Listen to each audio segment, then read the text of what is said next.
I'm a registered architect, have been for 28 years. My first METALCON experience was in 2001 when I was invited by a company to go so that I can check out this metal thing. I loved the experience, but it was a little too technical for me in some areas. So this year, you're close to my hometown, and I decided I wanted to come back because I saw that you had the architecture experience.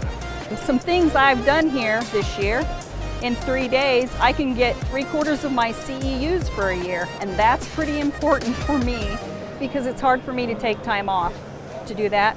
The other things that I think that are critical for you to know here, you not only have the education, which has been very good, but you also get the new products, and you get the how the systems go together and how you're going to get the pieces to work.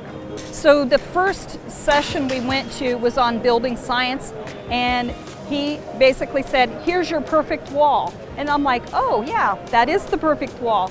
And he explained to us who don't think about that sometimes, why this is the perfect wall in terms of your barriers and everything else, and your water infiltration, and how water is not your friend. I, for years, have been looking at a lot of projects, obviously, and on every instance in this area, water is not your friend.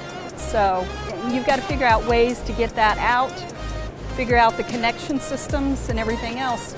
So that was one of them. Went to another one that was on rain screening, and actually went to one on a project that was done here in Indianapolis, and could see a practical application of how they used the pieces to make that building, and it was pretty cool. So the neat thing was they took us on a tour of a few of the manufacturers yesterday, so we get to see some hands-on things like how they make the metal panels, roofing panels.